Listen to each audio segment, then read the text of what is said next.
5 p.m. We'll call the Community Life and Public Safety Committee meeting to order. If you can rise for the Pledge of Allegiance, please. Pledge allegiance to the flag of the United States of America and to the republic for which it stands, one nation, under God, indivisible, with liberty and justice for all. Roll call, please. Smolt. Present. Ermeling. Here. Alsted. Here. Ronka. Present. Boss. And she's excused. Lopez Serrero, he's excused. Olson. Here. Very well. So we'll read the mission statement. We got this on the agenda now. I'd like to kind of take turns every meeting here that we would all take part in this. Would you mind having tonight be the night? Sure. Thank you. The Community Life and Public Safety Committee evaluates and makes recommendations to the village board on matters related to safety, welfare, and livability within the village and their impact upon Village of Weston residents. Thank you. Anyone with comments? So we've got one guest in the audience. Thank you. Welcome. No comment tonight. No comment. Just here for the fun and adventure. Exactly. Much appreciated. I hope you guys deliver. Anyone online? Nope. Not anyone on the phone? So that's 3 folks public comment. Minutes from previous meetings, minutes from September 3, 2024. Motion to approve by Ermeling. For a second. I'll second. Second by Serwanka. Any discussion on the motion? Very well. All those in favor, signify by saying aye. Aye. Aye. Those opposed, say no. Motion carried. Written communications. None. Very well. Acknowledge reports from departments. Code enforcement update. Was the packet here? Was a report in the packet if there are questions. Questions on that one? Otherwise, we to acknowledge the report. Motion by Olson to acknowledge the report as presented. Is there a second? Second by Alstead. Any discussion on the motion? All those in favor signify by saying aye. Aye. Those opposed say no. Motion carried. Number 7, unfinished business discussion and or action on recommendation to the Board of Trustees on amendment to unauthorized persons on school property, building access, and security ordinance.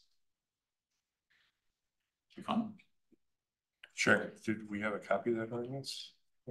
It's in the packet. Okay. Do you want me to put it up on the screen so you can see? Sure. I think the only change to it was about the securing of the doors. It's in red. Yep. Yep. And that was the big concern. So what we do is we have individuals in the school that'll prop doors open, and it has allowed unwanted visitors to come into the school, and the school resource officers just wanted to change that part of it. So there is some enforcement action if someone runs around and props doors open from the secure facility. So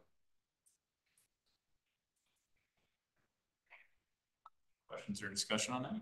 This would match the Village of Rothschild's ordinance now too. I know it sounds kind of petty, but that wordage is very important in certain situations to enforce something. If it's not worded right, you can't do it. So. And is this only for students? I see no responsibility for staff members here. So if Mr. Smith goes and props the door open and just lets people in and out. When it was written, it was designed that way. That's a good interpretation on it. It pretty much should encompass anybody that would do that for those reasons. So. It does say no person. So no person not in in attendance or official business of the school district. So no. Well, Mr. Smith's class, I guess is what I'm getting at. So if Mr. Smith is, I don't know, a science teacher and he props his biology door open, I don't know if they have biology there, but right, and lets kids in and out, like shouldn't each instructor be responsible for the securing their area? I think under exemptions, it says it doesn't apply to persons who obtain the permission from DCF's public school officials in accordance with their rules and regulations. So it kind of reads to me the same way, like this would only really be to students and staff for as long as they're within the rules of their employment would be exempt. Is that how I'm reading it? Yeah, as Jim's bringing this up, do you think about some things out of the box sometimes that it could be? Sometimes there's administrative employees of the school district that may be young enough or engaging in activity, maybe better if it's like persons. Because that way we can enforce it if it was somebody other than a student, so. I agree with that. That was a good catch. I don't know how to change it to make that happen. Do you have to just remove that last part that person's obtained, right?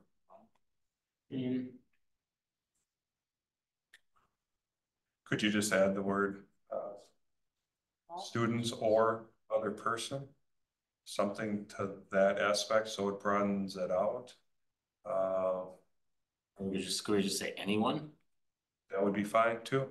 I mean, because it applies to the teachers with anyone, with the exceptions, of course, again, if they're following the school district rules, which, I mean, if they're not, then they're still subject to citation.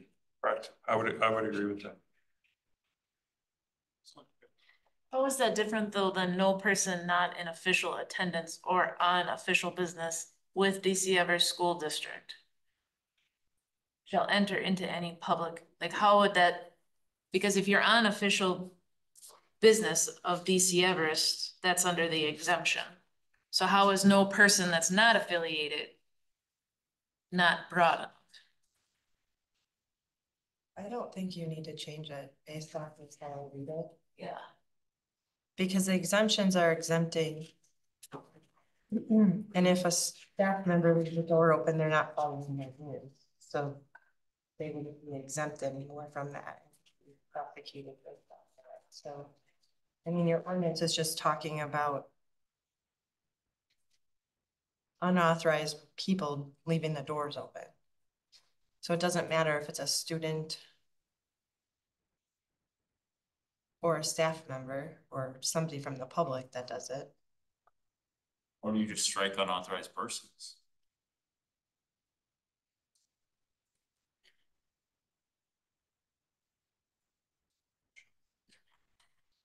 I guess I'm reading it in two different ways. Number one is simply just saying you have to be authorized to be on school grounds. And number two is specifically addressing you can't prop the door. And maybe I'm reading that differently, but I guess I look at them as two separate things almost. Because I'm assuming, Chief Hunt, this would be citable under subsections 1 and 2. One would just simply be you're the unauthorized person, and number two, you prop the door. So like it's almost like two violations. I think that's how I would agree that looking at it that way, and so the main reason for this was because students were propping a door and then letting friends from other schools come into that facility, so. So it kind of gets the door proper and the person that's not supposed to be there. Correct.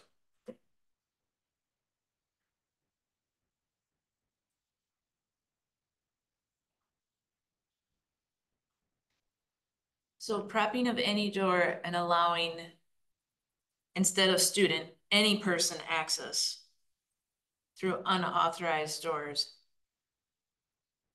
and damage to card access readers is prohibited. So it would just be removing students and putting in allowing any person access? Would you have to do the same in the last I would. sentence as well? Forcible entry through prop doors or being allowed access to the school by another student? It could be allowed by another person. Yeah. So it wouldn't have to be a student. It could be that janitor, Is prohibited. guest. I would change that all students must enter and exit through the main doors during school hours too, because they don't allow anybody to go in anywhere but the main. Correct. So it's really anyone. So you're saying strike the word students and replace it with persons?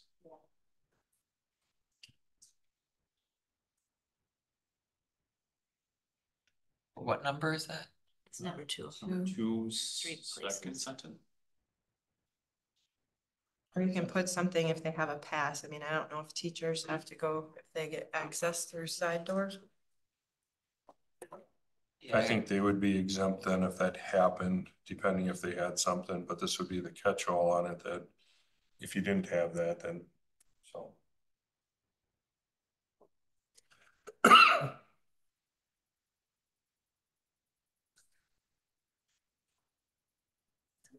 I was gonna say, I mean, if you put it to everybody and there's a teacher, you know, I mean, so that, I mean, this would cover every school within the DC Ever School District in Weston, so it's not just the senior high or junior high, it's charter school, Mountain Bay, West Elementary, so, I mean, some of those are set up with side entries where it wouldn't be the main office doors for some of the staff, so Just say all students and visitors.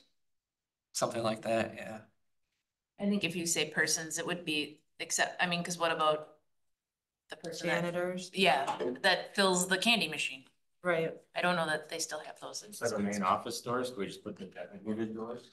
And that Yeah. way, whenever. Sure. building you're Something at, like it that, yeah. designates- I would agree It with covers that. the designation of whatever door they're supposed to go through. Or authorized doors. Yeah, We're saying unauthorized later on, so.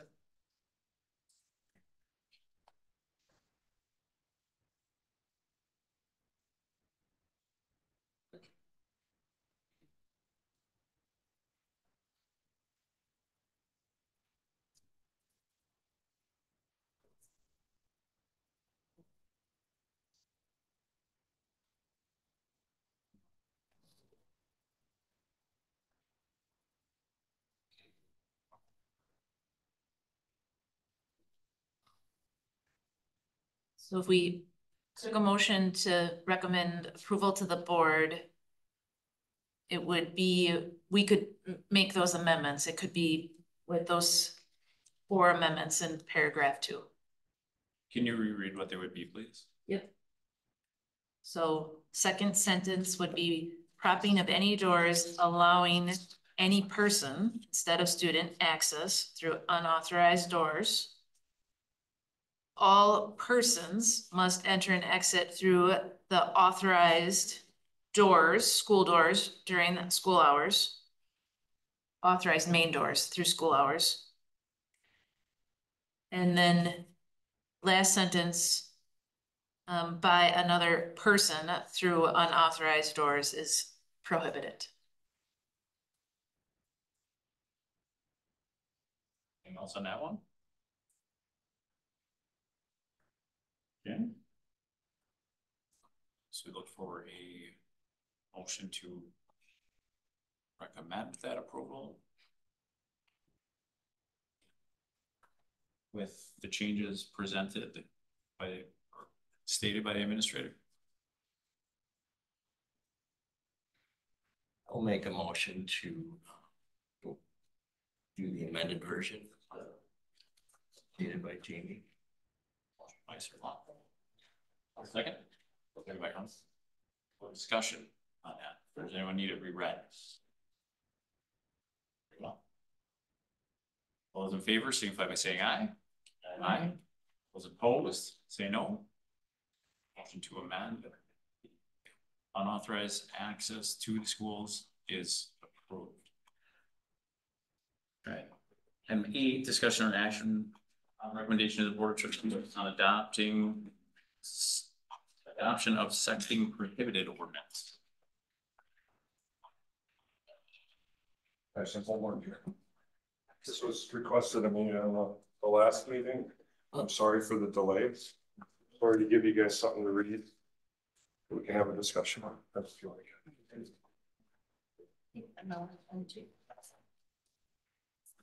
So the recommendation was to talk to Child Protective Services and get a recommendation from them because this is a newly created ordinance on how they felt about writing municipal citations on some of the offenses that we deal with.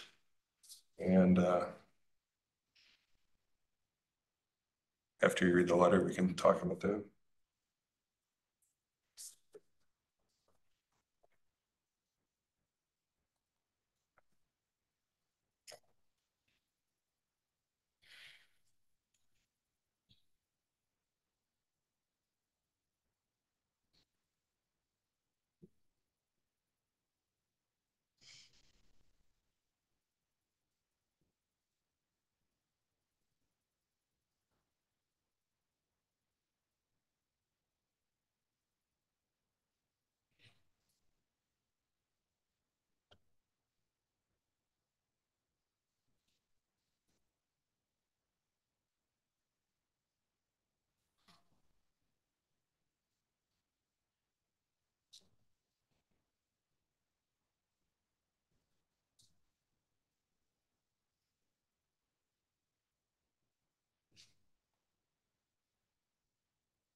I think the last meeting we had, we discussed the ordinance, but then we had some questions that wanted to be brought up, and so that's where Dan called Child Protective Services to see how they felt about that, and so we're trying to meander through these situations without giving major repercussions, but also change the behavior on it, so.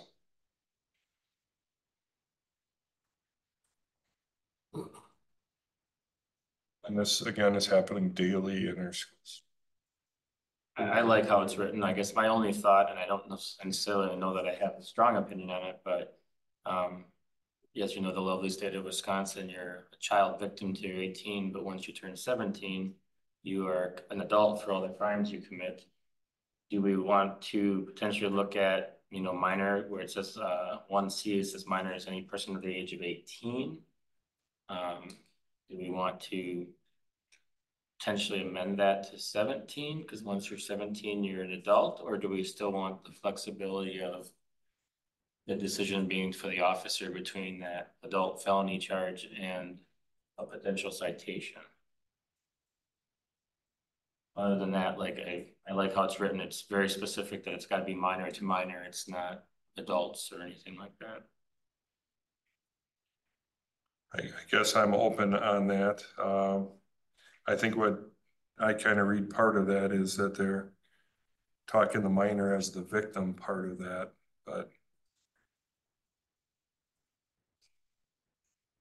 I thought that too, but then the next sentence says a minor commits the offense of sexting if he or she knowingly. So I just, you know, and like I said, I don't have I guess a strong opinion either way. I just, if I remember correctly from the last meeting, we were talking about, you know, felony charges versus tickets and how the appropriateness of that would fall. And I like the idea of it being minor to minor. I just don't know if that's the only overlap there is once you're 17. If you do that, that's now an adult felony. It's no longer a juvenile matter.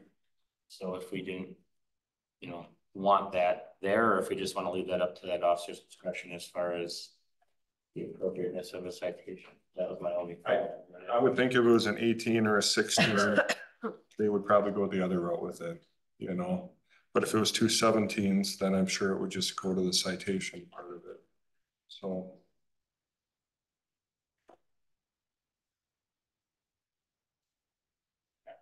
Any discussion on that? I agree with you. I don't have a strong opinion either way. If you guys want to change it, I'm okay, but. So if we leave it at 18, then it would be the officer's discretion. If they're gonna do like the adult felony or the ticket. And like I said, that was just my only discussion point I thought of when I read this. Otherwise, I think it looks good. Did Rothschild already adopt? No, this is brand new. It's going through Weston first and then it'll go to Rothschild.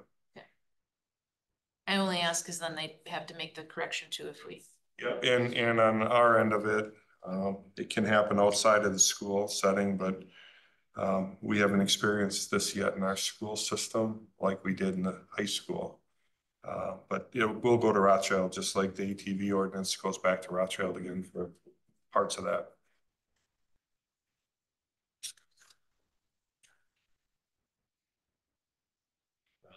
Wishes to make a motion on this topic?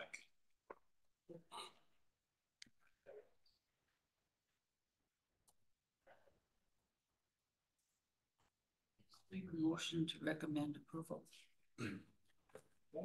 Motion by Ermeling to recommend the Board of Trustees, recommend approval to the Board of Trustees on the sexting as presented. Is there a second? Second by Olson. Discussion on the motion.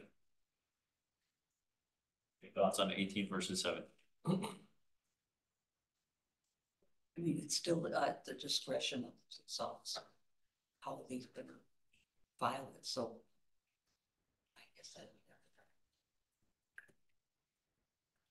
Any discussion?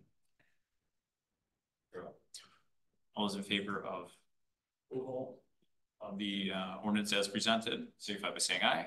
Aye. Those opposed, say no. Motion carried. Number 9, discussion or action on recommendation to the Board of Trustees on adoption of operator's license required ordinance. Thank you too. That's all. I got more homework. So the question in the last meeting was, how many citations do we write? Or the ordinance violation for operating without a driving license? So we had to go and tabulate the numbers from Everest Metro for 23 and then Rothschild, kind of combine them together. So there was 7,290 total citations written by the one entity, if you looked at it that way. And in 23, we had a lot of them. We had 265 for the license restriction and 81 in 2024, kind of year to date. So we didn't have any OAR tickets, and then 2 OAR tickets for 20. And then 76 operating while suspended in 23 and 52 in 24. So to answer the question that kind of came up is we do write a lot of these, and some of the OAR citations have been encompassed into the operating or the ordinance violation for operating without a license. But we can curtail that a little bit, that if the ordinance did go through and the board felt they didn't want OAR citations operating after revocation, and they wanted all those to go to criminal, we can do that.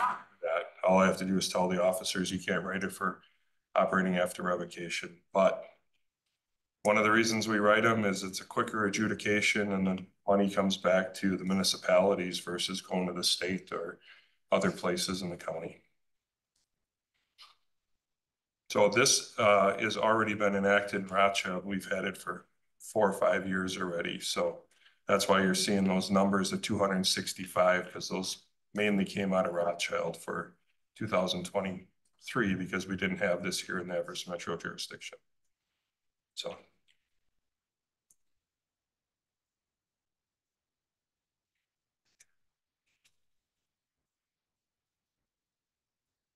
Discussion on this one? Well, I think it's good that the revenue comes back to the municipality rather than going to the state or wherever. Makes sense. That was the one that brought up the criminal OAR operating after rev.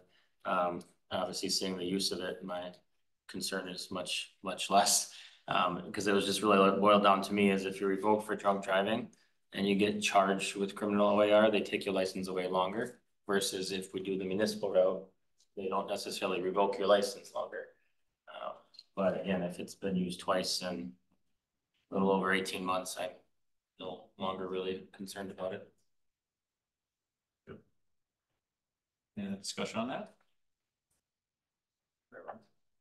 A motion approve.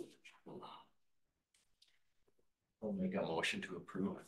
Okay, motion to approve as presented. Vice Vermont. Your second? Second by Weston. Thank you. Any discussion on the motion? All in favor signify by saying aye. Aye. Those opposed say no. Motion carried. Discussion or action on further updates regarding future exploration of commercial building inspections program. No homework, Roman? I did not prepare any homework, unlike the chief, so my apologies. I do have just a couple minor updates, though. I was able to meet with William Hebert from City of Wausau on Thursday, just to discuss what the possibility was for supplemental inspections. He said he'd have more flexibility to do it actually outside of the City of Wausau, so under his own inspection agency, essentially on the side, versus running it through the City of Wausau. Currently, the only commercial building inspector they have. So as for him to divert staff to that, the City of Wausau would be tougher than him being able to take it up on his own. So, which is good. It allows a little more flexibility for us, I believe. Did actually have the opportunity to meet with John Cunningham on Thursday as well. John's the director of operations for E-Plan exam. And gave him a brief recap on what our conversations had been with DA Maddox of E-Plan exam. And he was looking forward, John was looking forward to working with us. He said since there's already several municipalities in the area, it's typically a pretty easy add-in, add another municipality with the designers in the area. So the individuals that are submitting those plans commercially. So he said DA handles the contract details, but it was a good meeting with John. Really personable and professional individual. So it's kind of the two, I think, specific questions that we had from last meeting. Definitely open to any other questions if anybody has anything. I'll be preparing some larger homework later in the year, either December or January to push through for or present with an official plan. So, any questions? Did Wassa, did he say price point on anything, like what he charges on a normal? Currently, the city of Wausau charges us $100 an hour for electrical inspections. He said it would be comparable to that. So, but nothing concrete. I didn't have a chance to circle back with him this week since it's only Monday, regarding, next steps as far as an informal contract number, but I can definitely do that.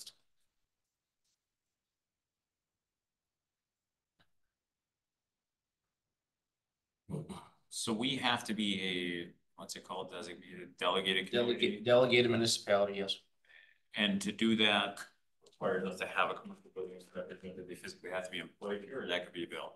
It could be Bill, right? So as long as we have a contract with an inspection agency, whether it's a municipality or an outside contracted service, then, for example, if it was Bill as we had him retained under contract, then E-Plan exam would be able to accept us as a partner.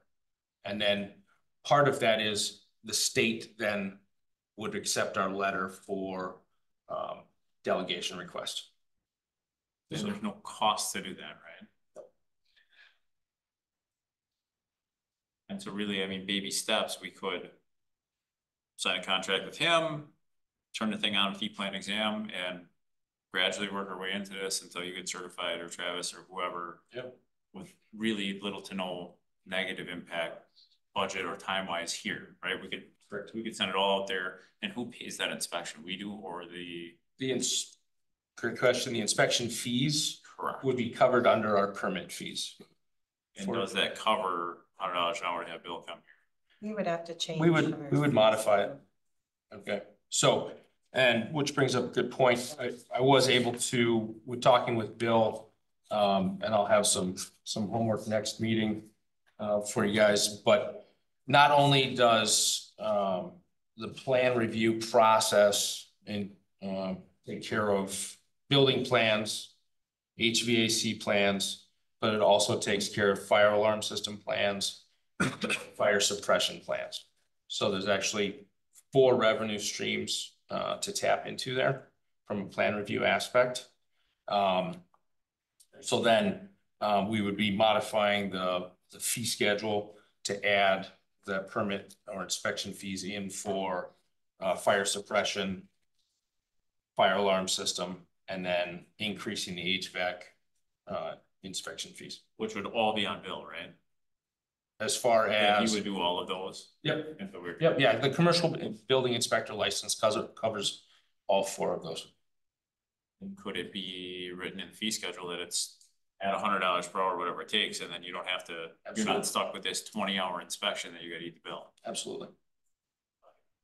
So that's how our contract was written with Red Mountain reversely. So like my fees are, so when they rewrote their fee schedule in Red Mountain, when we started taking care of them, that's how they restructured it. It was the inspection fees were on top of everything. So they had no The municipality didn't have any outlying cost. Okay.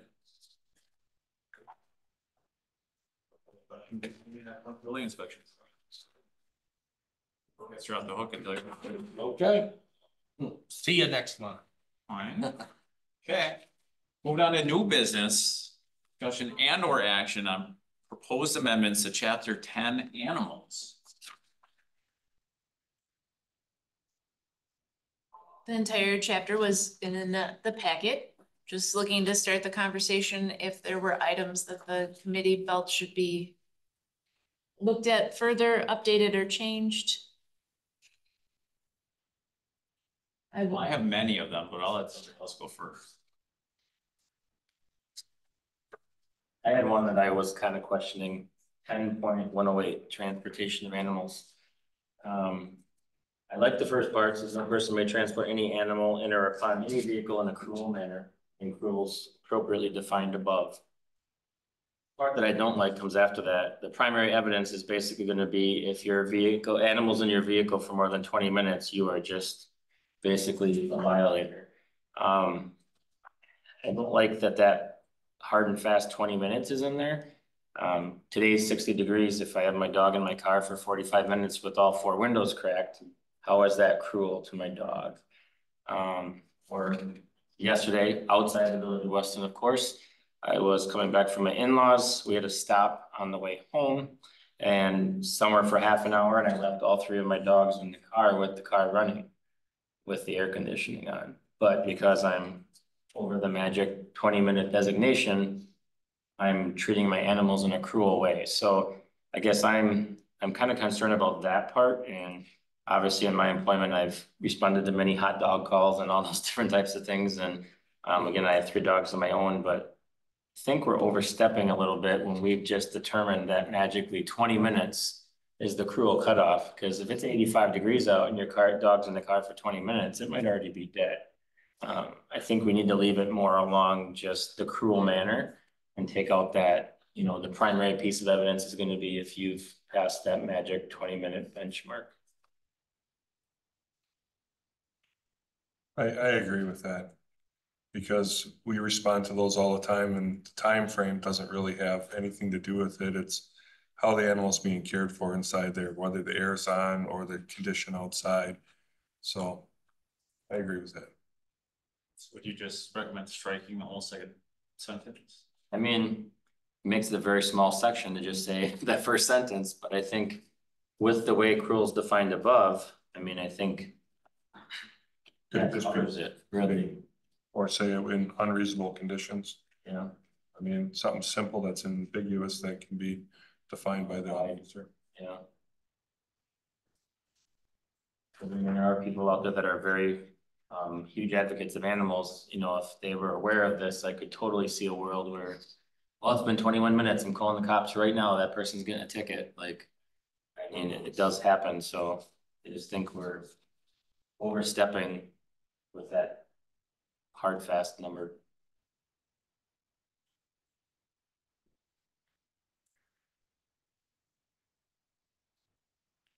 Do you want to change it to unreasonable conditions or? Yeah, I mean, I think that would cover it. Just leaving it, no person may transport any animal in or upon any vehicle in a cruel manner or unreasonable conditions.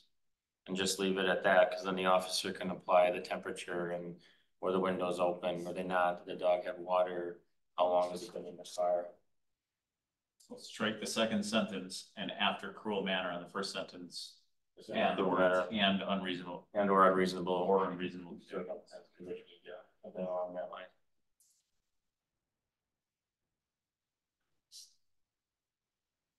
Okay, good.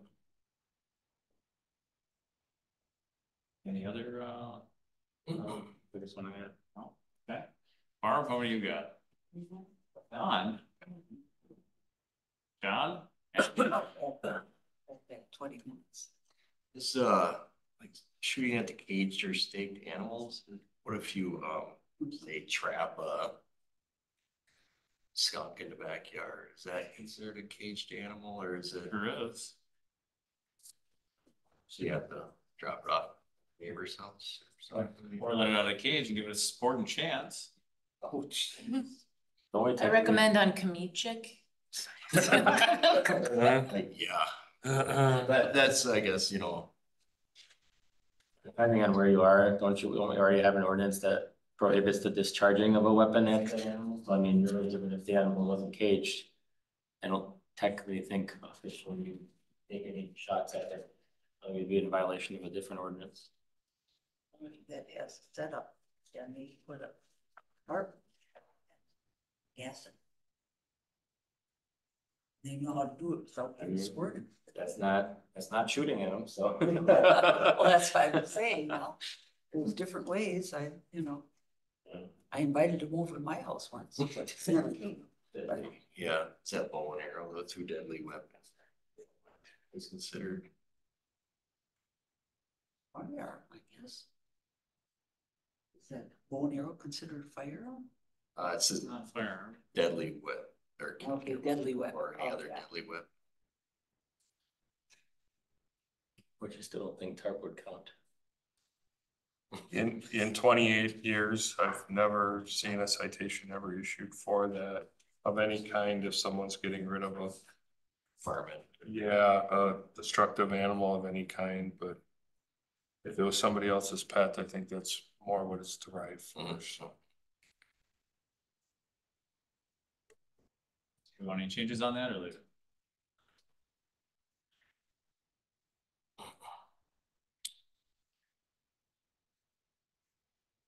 I don't know, I think if you leave it as it is, like if it is a domesticated animal, like Chief Hunt said, like that's a criminal issue. You wouldn't be looking at writing him a ticket for that anyway, so, I mean.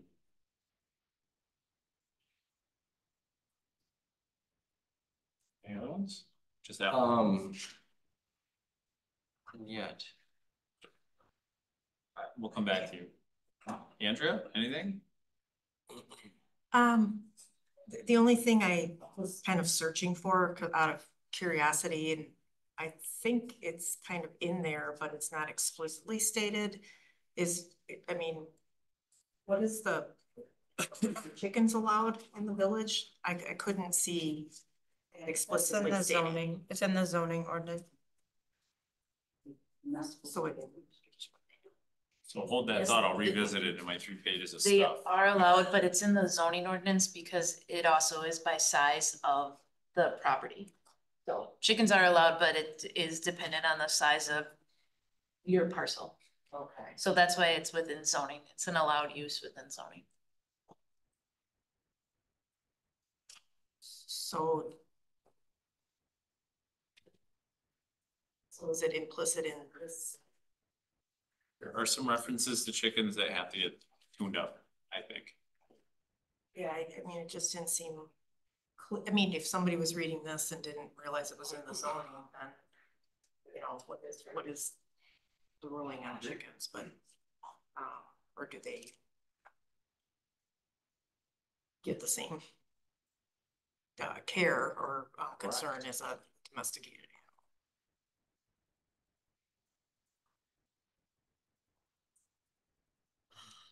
What else? That's it? There are a couple of sections in here. It sounds like, for example, 10.123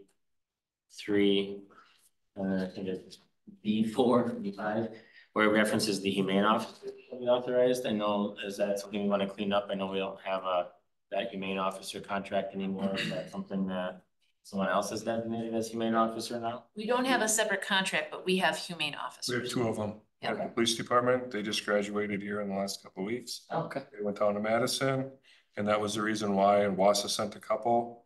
Marathon County was going to, but I don't know if they ended up fulfilling that obligation or not, but it was a week-long training, so. And test before, test after, certified by the state now, so we have 2. So we wouldn't have to change any of the humane officer references because we have we have designated officers that are humane officers. Awesome. Okay, good. Maybe that took some off trustee Pincinel's list. I haven't seen him cross anything off. Couple. Do we need to change that definition or amend that definition? An officer here.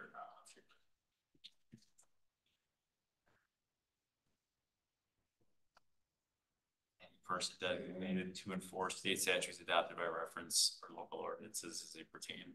They are certified by the state of Wisconsin with their certificate, so they would fall underneath that. So. Good enough. Okay. Dog service, about that in definitions. What is the intent of that definition? Is it to include or exclude certain types of support animals, or what are we trying to get at here? Is it service dog? Is this like an emotional support parakeet, or like, is any of that?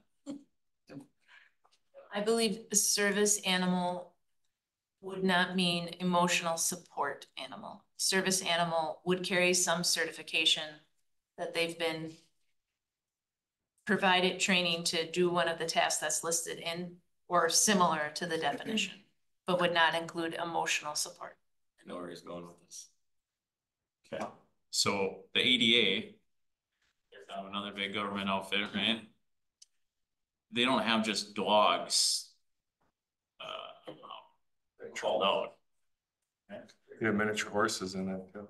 Yeah, I mean, they just have service animals. But it doesn't require them to have a vest or certain training, certified through a professional training program. Like that stuff isn't in there. So if our intent is to use this in a Americans with Disabilities Act type scenario, then I think we should change this to say that. You could just say as defined by the ADA.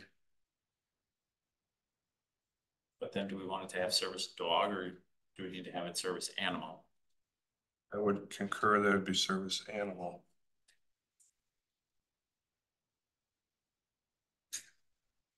Let's include goats. Well, the other part of it, it has to be specifically able to be trained to do something related to their disability. So like, it has to have you can't necessarily train a goat, right? You have to, but like I've heard instances of like miniature horses and stuff, but it has to be trainable to some sort of specific task. I remember. I know. These are hotbed topics. There. And we run into them on a regular basis, and they're contentious at times. So do we want to, the consensus is then that we're going to replace service dog with service animal? Could you just put dog or animal and leave it right where it is and just put in there as defined by ADA and just make it simple? But this only says service dog. Yeah. So we just change dog to service animal, and then all other references to service dog could be reflected as service animal. That's in here some other times, but then change the definition to That's defined by. the ADA. That does change from time to time, so if you do that, So you might get your goat bar. Whoa, we've Stay had those tuned. already. My neighbors were crazy. Service goat. Goats. You can train it. I don't know what you train it to do. Okay, good. 10.100.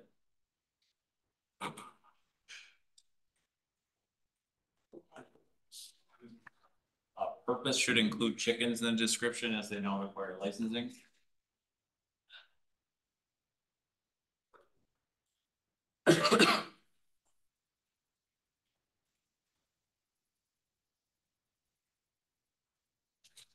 And that 106.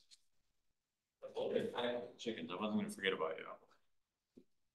We need to add a provision for a chicken. They need permits. And the address of the animal must be documented and registered with the USDA, so I think that we'd prohibit their unauthorized movement as well. What do we require for chickens when they give the when they come to ask for the permit? Do they have to have some sort of other paperwork? Anything, right? They have, yeah, they have to have it registered. No undocumented chickens in the village. Microchipped. Yeah. What's the intent of this section altogether? The way I read it is, this is theft, so if I went and took someone's dog, I've just committed a crime. Like, are we just trying to cite for theft in essence, or I guess what was does anybody know what the purpose of this section is? So this was created back in 2008, So, the original ordinance, and if you look at it, it's basically a lot of different communities' ordinances. City of Wausau's was just like this. was it just meant to cover like the theft of the animal, basically? I mean, is that I kind of? think so. Yeah. It was the original ordinance and then it was tweaked along with the, we worked with the Humane Society at the time. So chief, follow-up question, if you got a complaint that someone's chickens were stolen, what citation would that fall under now? Well, technically it'd be a theft citation. So would it have to be included in here in order to still be a theft citation? Probably not, but I do agree that it's kind of confusing sometimes why we have some of this language in there, but because we do have ordinance citations for theft, but I get the point that it's in other ordinances, so we just carry it over. I get that, so. Yeah, if someone stole livestock, they would be stealing livestock, so it's theft. Should we make it livestock instead of just chickens? Could we just say any animal?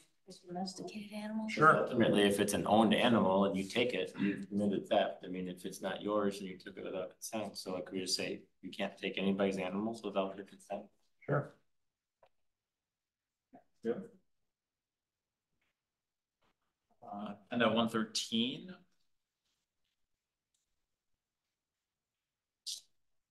Paragraph 2. How's this work with chickens? A quantity of less than 6, but can't you have like 3 chickens or 4 chickens or 5 chickens, which is less than 6.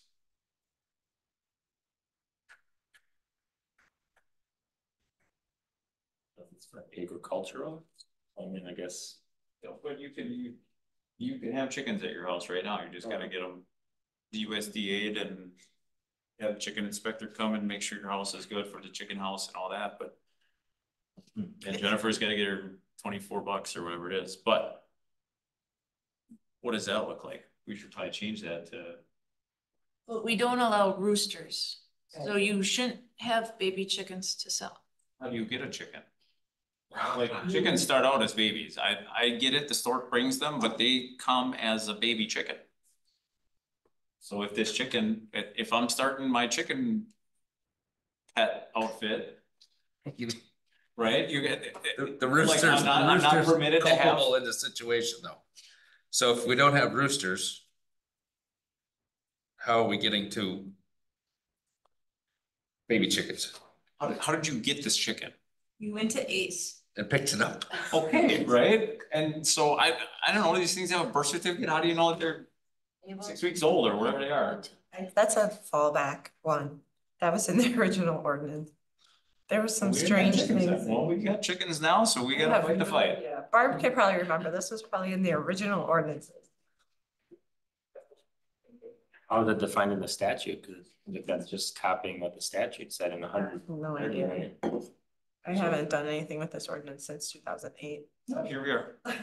But it also, it specifies no retailer, so. I also think that sort of limits, it would be a small amount of individuals that would be retailers that would be selling chickens within the village too.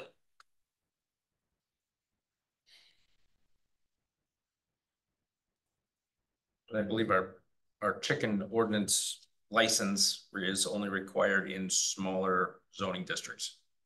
So like if you're in RR2 or larger, you can have all the unlicensed chickens you wish. So Not all chickens are licensed. That statute just defines what a retailer is. Yeah, I was just reading. Okay, it. so then the first one, you can't sell or give them away. So how do you get them? So if I had 4 chicks and gosh, I'm gonna get Brent through because he's starting his own chicken pet thing, I can't give them to him, I can't sell them to him. I can't steal them because that was prohibited above. Are you providing proper brooding facilities though? I don't know, I'm not at Brent's house, you didn't inspect his chicken house yet, He has to be a retailer as defined by the state. for the second one. I mean, if you're getting at, like you see on Facebook all the time, people are giving away chicks. So I mean, it's happening, yeah, I see what you're saying. But technically, that would be a violation. Let's see. Well, but is the seller verifying that your coop meets spec? No. Tell you that much. Why don't we do a little research on how this is handled in other municipalities? We'll circle back.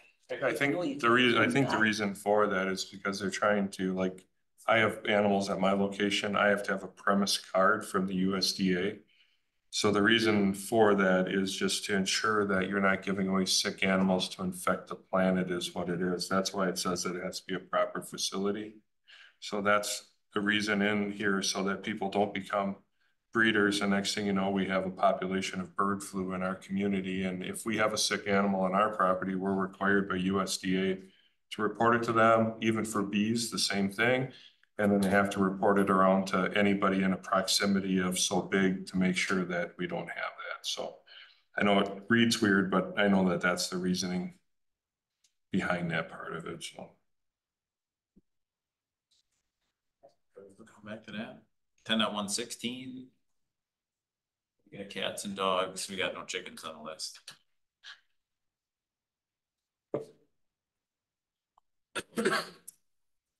Are we past 115? Unless it should be one. That was number of dogs and cats. Yeah, but I have a question on 115. Oh, please. Yeah, just reading this, I don't see where it says how many cats and dogs can you have as a combination in there? Can you have the combination that equals the two? So in Rothschild, for example, they have no more than X number. So if you had 3 dogs, you can only have 1 cat. If you had 3 cats, you can only have 1 dog, something of a combination like that. 3 dogs. So for a single family, they could do 3 dogs, 4 cats. Oh, they can have 7. Okay. Seems like a lot. I know, but.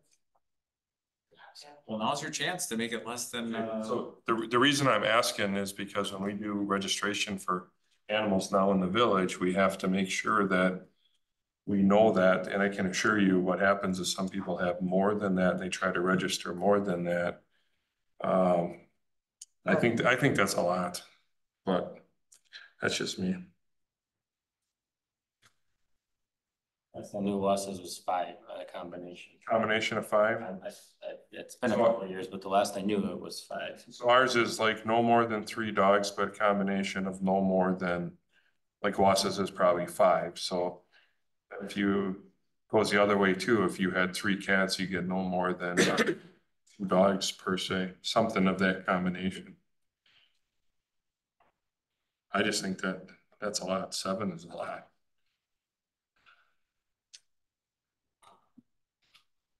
If you updated the ordinance now, though, we probably would have to pull some records on who might have that, because I could see people saying that's what I had and I've always had that. We could just grandfather to this point so that you have new people moving in, you just don't let any more than that. I don't know how many Yeah. you have more. We grandfathered back in 08. from 2008. Well, we don't Change that date. know yet because Pet Dad has been kind of in the tank. Well, most people aren't gonna tell us the cats. That's the part that usually happens. We usually find out about the dogs. I mean, we just took care of one that with ED's health Yeah. on that, because usually the neighbor turns them in, but I don't remember. I think we used to allow less, but it got changed. That was a big issue. Cats, because I think there was less cats allowed.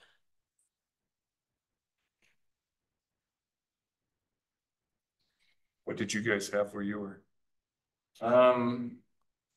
That's a great question that I couldn't answer.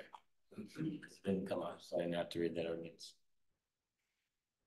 In Wausau, I want to say that there are 5 restriction. There was an exception for like a new litter of puppies or kittens for like X number of weeks or something. Pretty much past the weaning, they were allowed to be around that, but then after that point was reached, they had to get rid of all the extras. And I guess I don't remember if I read that in here or not. So Rothschild's is 4, no more than 3 dogs. So that would give you 1 cat. Or back the other direction, no more than 3 cats and 1 dog to equal 4. And that's on a single family resident.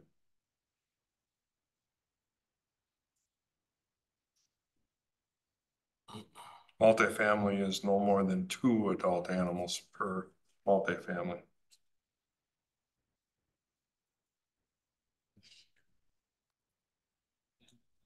Recommendations on changing that? Well, if they would be in, have more than that, they, like you said, they could be grandfathered in, just don't allow additional ones. For now, but moving forward, I think is the Yeah. idea of, we're changing this thing for the first time since 2008. Yeah, back then when they grandfathered it, they had to have been licensed in order to meet the grandfathering. So basically, we could probably look. I don't know how many would even have 7. Probably in records anywhere, but I was gonna say, I'd be curious to see if anybody's actually registered 7. But they could if they would get a kennel license, right? That's For a different. kennel license, then that would change it's it. hard. They actually have to, there's an animal fancier license Yeah. or so. But we could require them to add more up to this point, say, well, now you have to pay the extra fee until, but you don't want them to continue that in the future, I get. They'd have to have a specific purpose again though, too. Yeah. Both for fancier and for kennel, they have to. Right, so the People last really time they were just able to keep registering, there was a list of the people, there wasn't very many. And then they basically phased them out then and couldn't add any more. Would it be simpler to have them the same? Or does it matter? It would. It always helps out, but 7's a lot. Yeah, it is. So let's mirror the Rothschild one on that. Are you still 244, 233 for your maximums on there? I'd have to go through it a little bit because it says 4 adult animals, so no more than 3 cats or 3 dogs, and that was for. Well, it'll be the same, huh? Yeah. Multifamily was no more than 2. So that's the And same. that's all it covered because we don't have any of the manufactured homes and stuff like that. So, but on here it would be a total of 4 because it'd be 2 and 2. And ours, because it would be 7, so yeah, we're no more than 4 adult animals. 3 dogs and or 3 cats, not to have more than 4. You can probably keep it as it's written, but then add a section that just says the grand total is this though. You Correct. could still have 4 dogs, you could still have, 3 dogs or 4 cats in a single family, but you can't have both. Correct. Good. That'd be a simple solution. You don't have to rewrite all the language that's there. Yeah, I was looking at this and going, Yeah. oh boy. How do we do this simply? Well, we just add section 6, is it? And just pay, this is your grand total of adult animals. And then put in the wording. Combination cannot exceed. Cannot exceed 4 adult animals. Okay, good. 10.116, try that one again.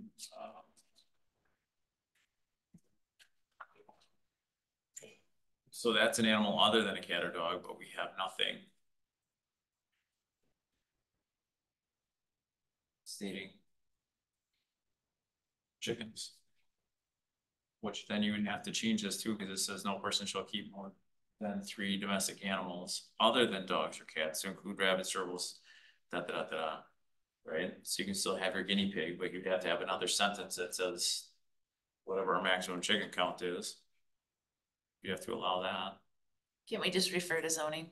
Well, yeah, we'll make a referral to the zoning ordinance to where that lies. Perfect. Paragraph 4 on that. For disposal of manure. So if I had a cow as a pet, they kind of poop a lot, right?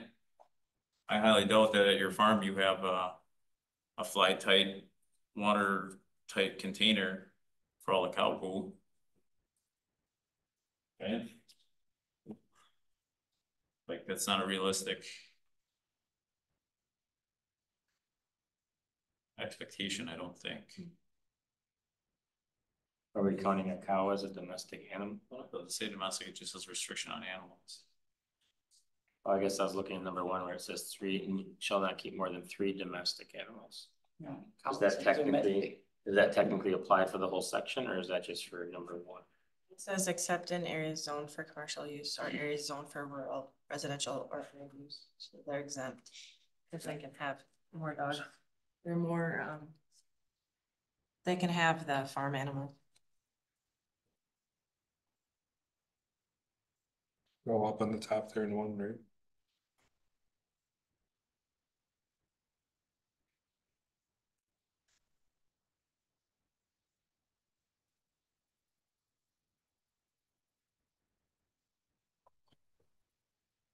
Definitions, it just says animals or any live vertebrate or invertebrate creature, either domestic or wild, except a human being, which may be affected by rabies.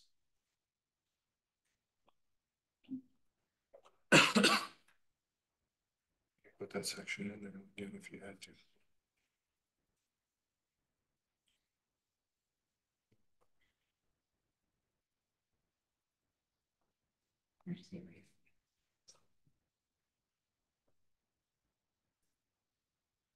You still on number 4? Yeah, I think, or we, You could just add that from number 1 and number 4 for a sentence, except in an area zoned for commercial or rural residential or agricultural. Yeah, that's already for number. We just need to add it down for 4. Yeah. good. Got it. 10.118 Bravo.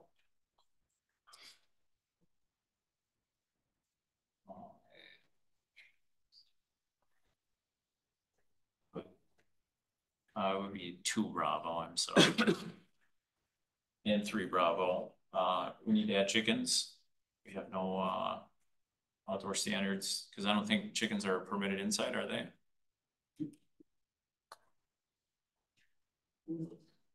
Denver. I've seen it. I was gonna say, I know a neighbor that has Gideons. Yeah, Bridgeton is the only place you're gonna find chicken in my house. Chickens. I'll look at it for chickens. Okay, perfect. So we'll have to revisit that for now. 10.120, paragraph 2 alpha. A reference that every pet is made, but chickens can't get rabies. Can't do it, like, doesn't happen, so therefore there's no need to vaccinate against it, so we need to change that. And then what about a pet snake or dog or gerbil or pet snake or gerbil or fish? You're probably not vaccinating your fish for rabies, right? If it really means cats and dogs, let's just call it cats and dogs. It does in number 1. Yeah, I was. It's referring to pet, dog or cat. Or cat. Yeah. Let's see. Joe.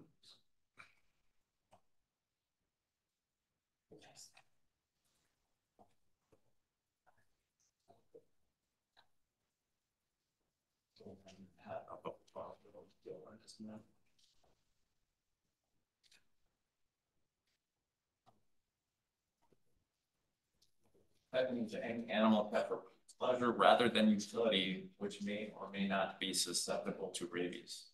That's the definition in the definition. So we have to change the definition. Like you can't have 2 different definitions of pet in the same document, right?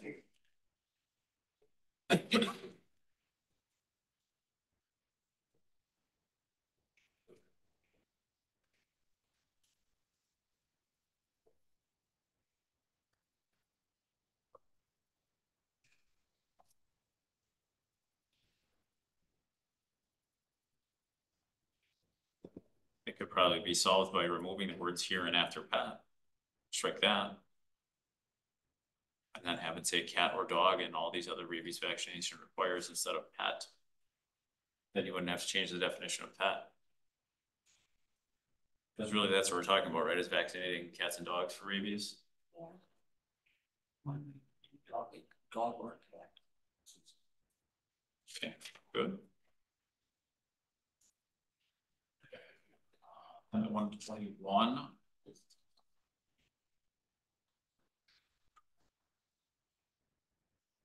Licenses are required. It doesn't show any license for a chicken.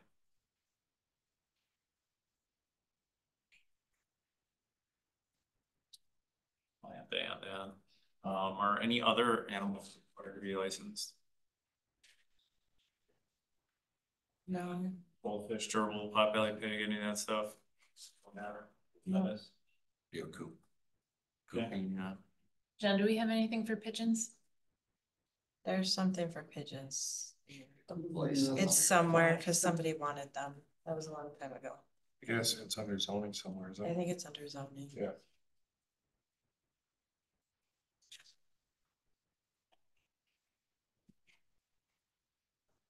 And at 128.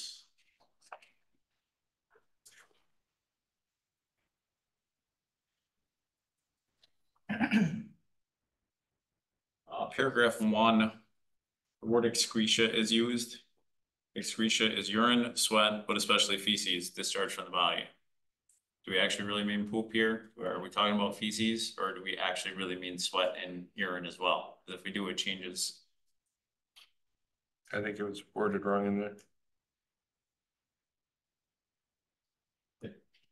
A reasonable person would not be expected to have the capability to promptly remove and dispose of pet urine while on private or public property. I think any dog at the dog park that pees, you're all in violation. Shame on all of you. You're all violating 10.128.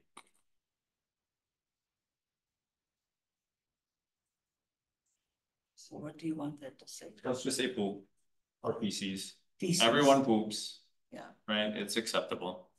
feces sounds a little more. You can say feces, that's fine.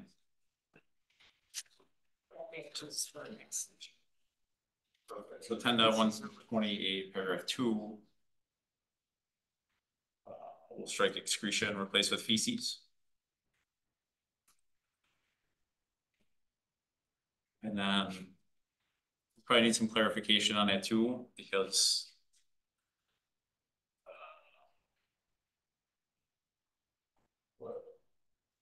what's the prohibition on this, right? It's unlawful for any person to prevent an animal to be on public or private property, whether or not owned or possessed, unless a person has in his immediate possession an appropriate means for removing animal or feces again on this instead of excretia. So when Brent's dog runs into my yard, if I don't have a poop bag with me, I'm now in violation. And I don't have a dog. I don't have. It's not my dog. I didn't ask. I didn't call his dog over, but I'm in violation according to the way this is written. Because I do not have in my immediate possession an appropriate means to remove the animal and excretia.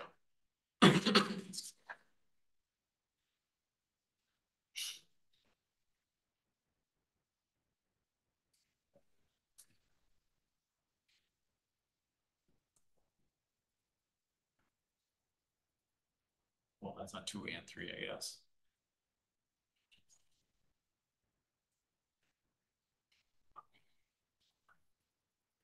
And then 132. An in-season animal is not defined in the definitions, so we should add that as a definition.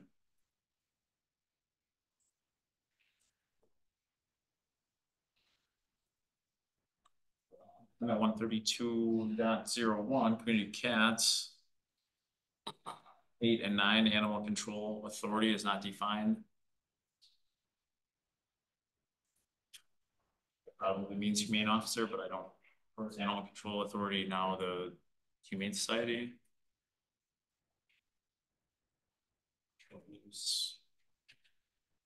Under community cats, I think we had said that anyone that would take on the community cat. I think that's probably why it was broad. So any resident could take them to the Humane Society or call an officer or take it to a vet.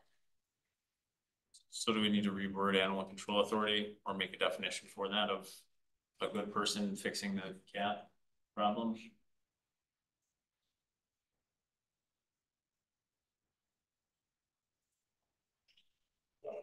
Here's my favorite one. 10.137. Certain creatures forbidden.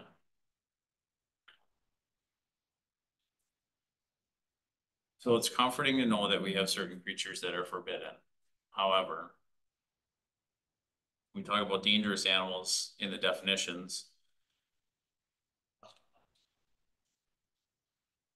What one is that? 10.137. 201. So dangerous animals are defined in 10.1. The house on the road from me on Sternberg is sold and Carol Baskins bought it. And she's coming and she's moving in with her tigers, and that's not prohibited in the village of Weston, nor is it called out as a dangerous animal. Neither are lions, tigers, and bears. Oh my.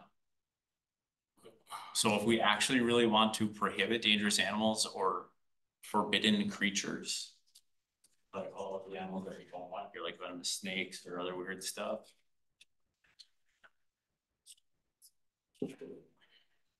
Well, it says you can't have poisonous snakes.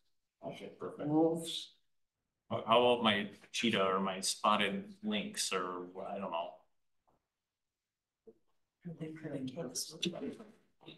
Because it is permitted to own those exotic animals in the state of Wisconsin. It could be prohibited in the village of Weston if that is the intent of the.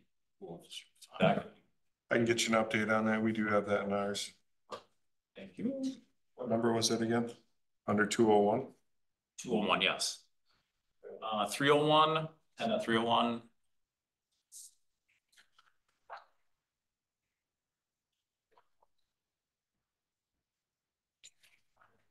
It's 10.137. It's the forbidden. Well, that's forbidden creatures, so I don't know if it would be. I don't know if it'd be called out there. Alligators aren't called out as a forbidden creature, which is, I guess they're okay to have. Yeah. 10.301, 54.101. States firearms and shooting must be rural open space districts. A restrictive hunting map does not coordinate with this and includes properties in the non-restricted hunting area, not in rural and open space districts. So either the map is wrong or the code needs to be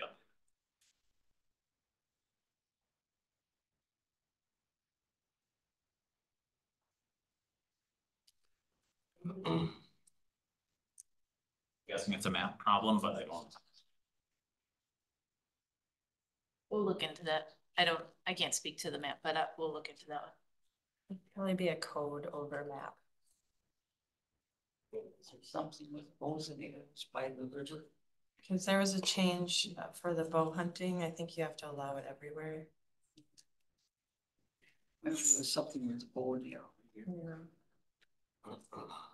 So our map is definitely on date because it shows like non-restricted is, or all the prohibited in most areas. And they have to be allowed everywhere. I don't remember, but the map probably would have been updated over this being updated. It said 24 on the hunting map. I looked down. Yeah, the map is probably the most updated. This probably didn't get it. So then we had to change the text in here because the non-restricted hunting map versus open space and rural open space districts, they don't jive.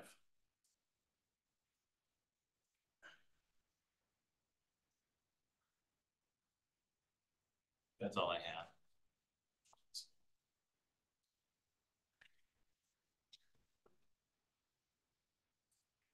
So I'm guessing we'll see this back next month.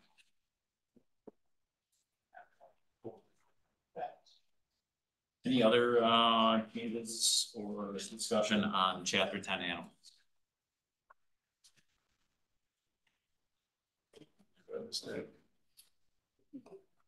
Announcements. announcements. I want to talk about next month because got a little off schedule with the election being the morning after our meeting. We wanted to move to the 28th, but then we conflict with parks that night. So we were wondering if we wanted to adjust on Monday night and maybe go after parks. I know Luis can't go before parks, or if we just wanted to skip a month and then meet in December for the first Monday in December.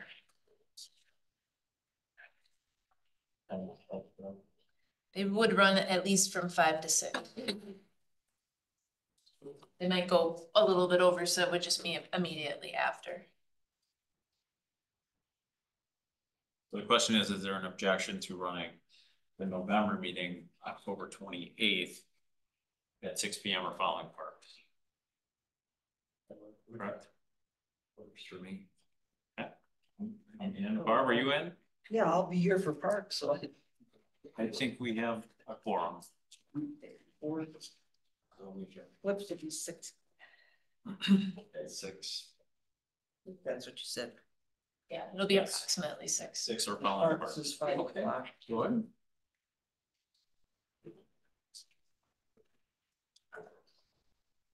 Commercial committee members.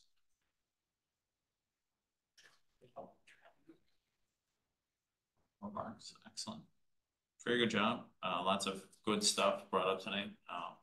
But different points of view on all of these different ordinances. It's kind of crazy going through all this stuff and seeing things that miss or I miss or looking at it from different points of view. So excellent job, everyone. Next agenda, we'll talk about this again. Is there anything else? You get a maximum of 5, Chief, on, so.